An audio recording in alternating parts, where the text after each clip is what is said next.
The Catcher in the Rye is a novel written by American author Jerome David Salinger and published in 1951. The novel focuses on the life of Holden Caulfield, a teenage protagonist who escapes from a boarding school and spends a few days in New York City, depicting his dissatisfaction with social reality and his criticism of adult hypocrisy. His independent thinking, rebellious spirit, and inner pain give the reader insight into the confusion and contradictions of growing up as a teenager.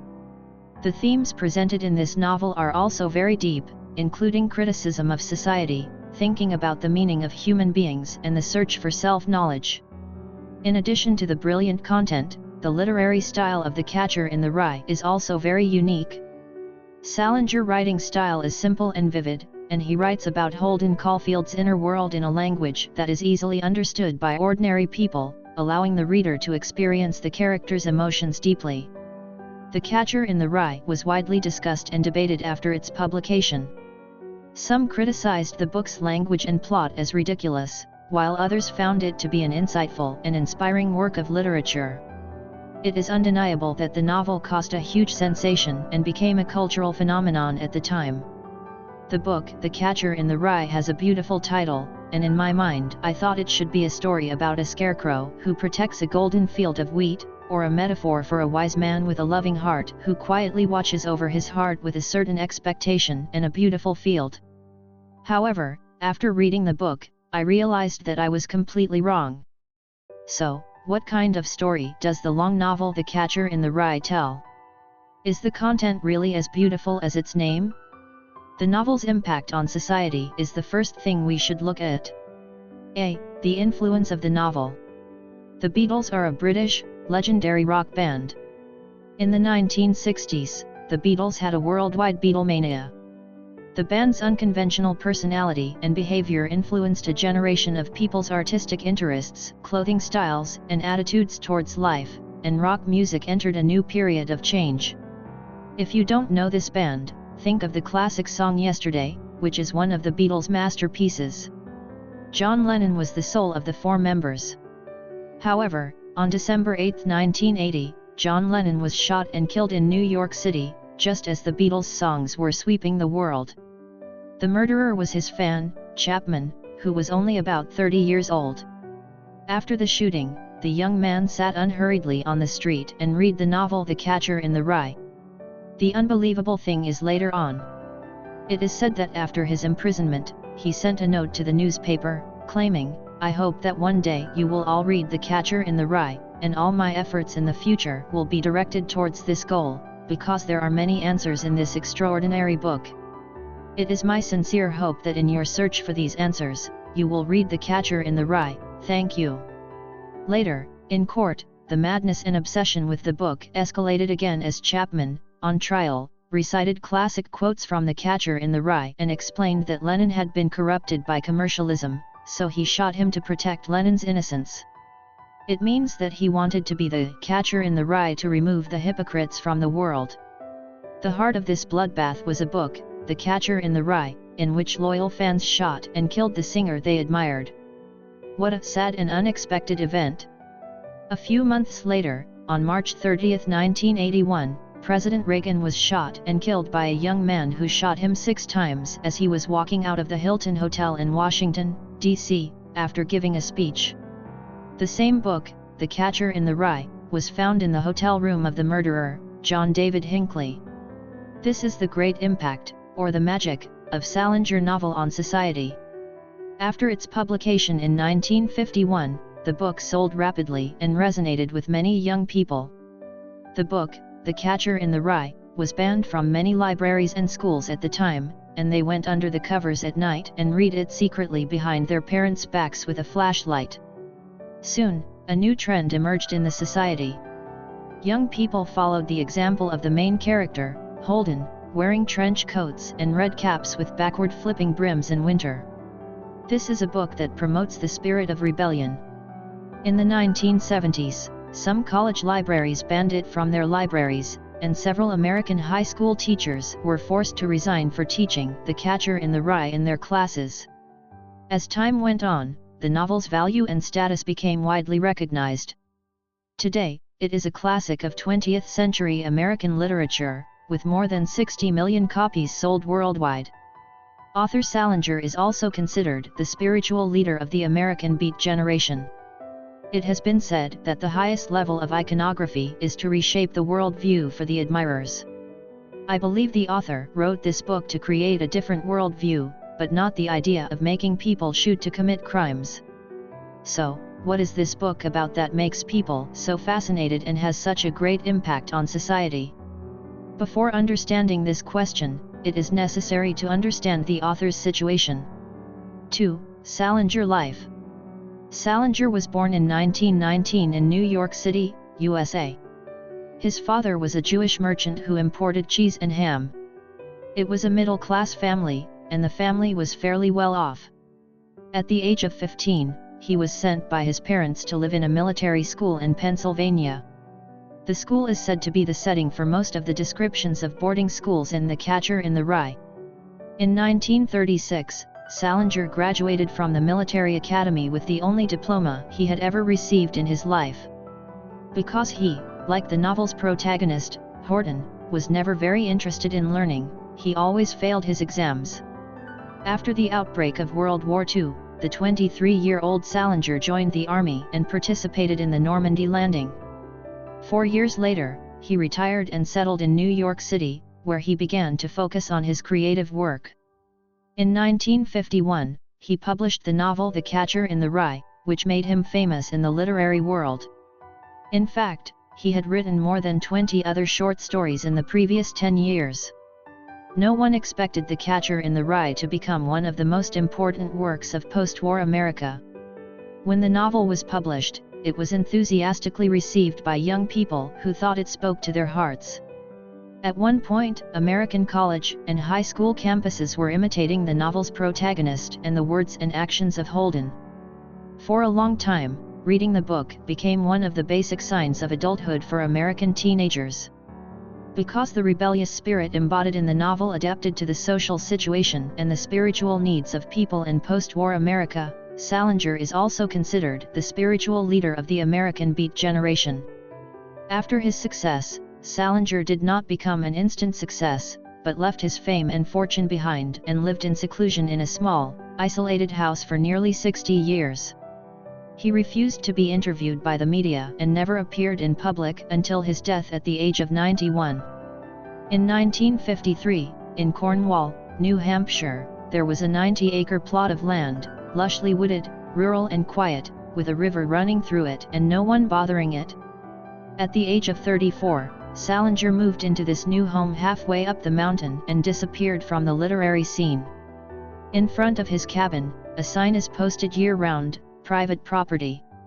Hunting, trapping and trespassing for any reason are strictly forbidden, and offenders will be prosecuted. This is more a fulfillment of Holden's wish in the novel than Salinger's desire to get away from the hustle and bustle and warn those unwanted visitors to stay away. I'm going to make money to build a log cabin of my own and spend the rest of my life there.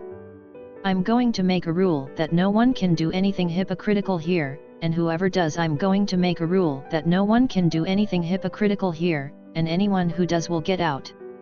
Originally, seclusion is his ideal and pursuit, but these actions have made people increasingly curious about him, want to explore the mysterious life of this writer. Because of this, the less you want to be famous, the bigger your reputation will be.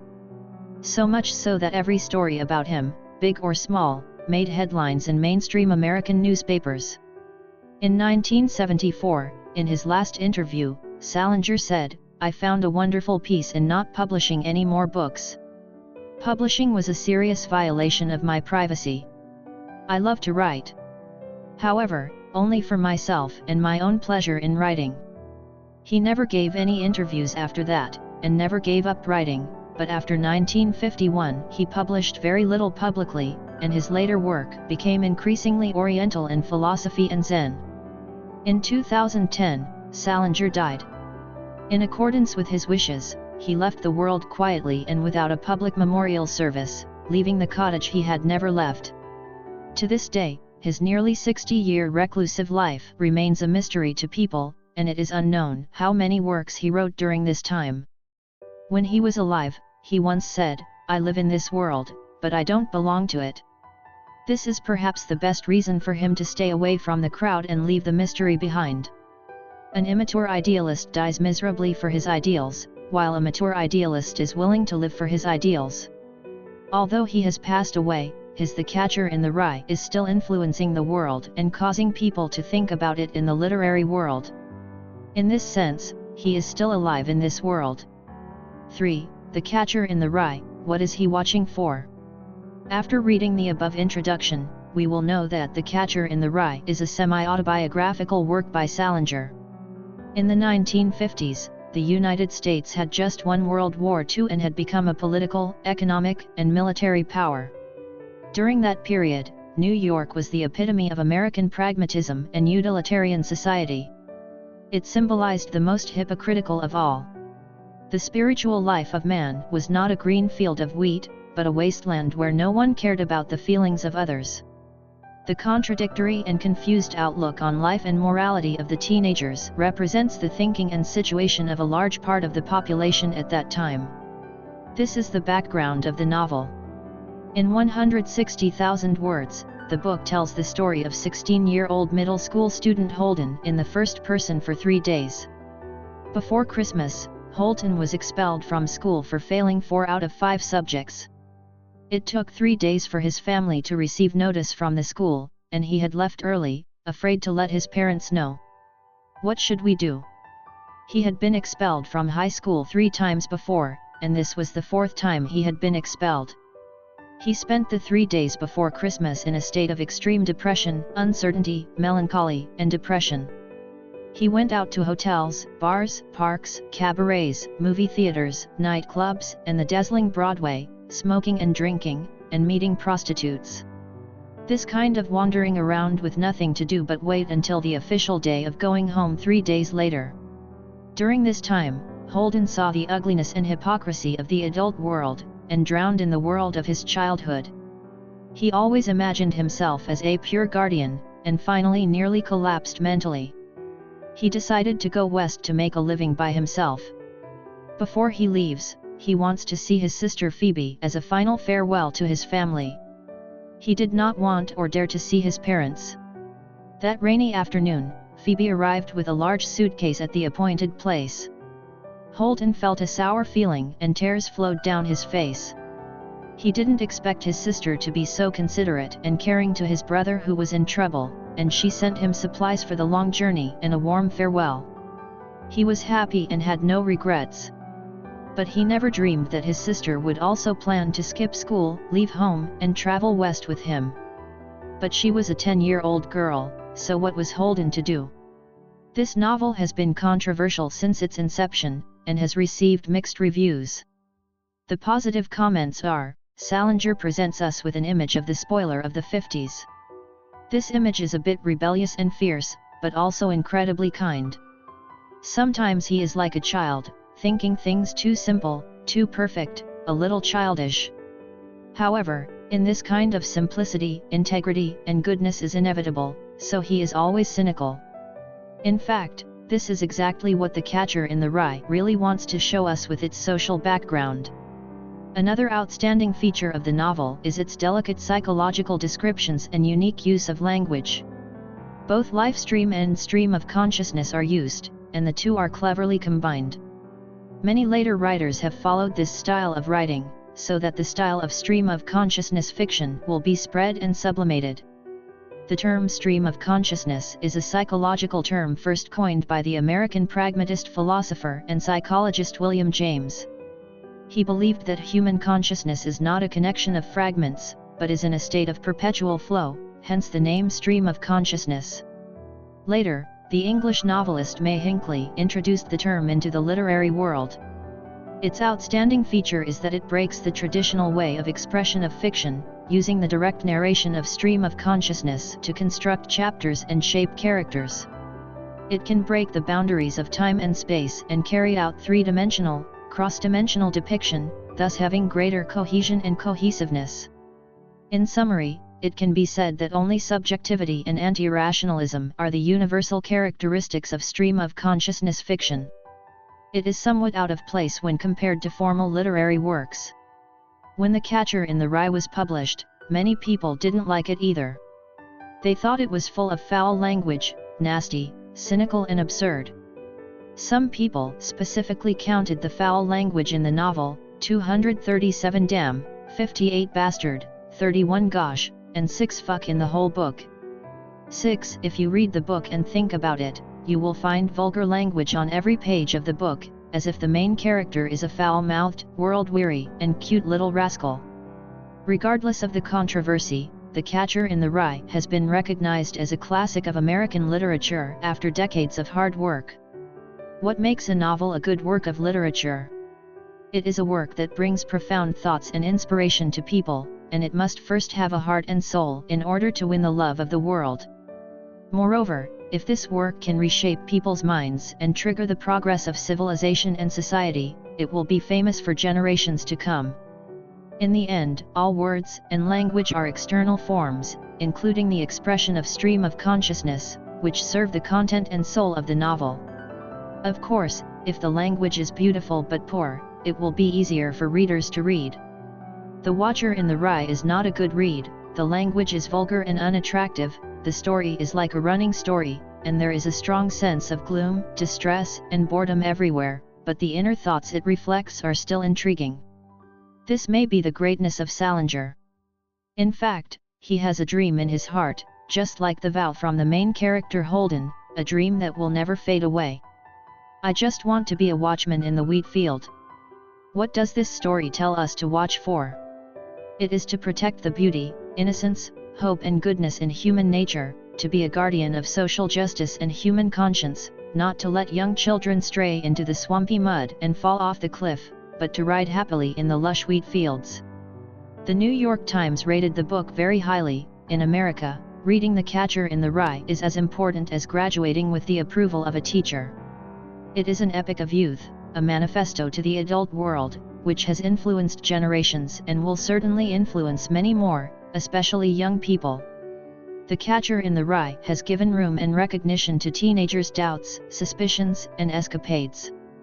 The Catcher in the Rye is a novel that is not only a literary classic, but also a profound reflection on the experiences and feelings of young people as they grow up. If you are interested in literature, then this book is not to be missed.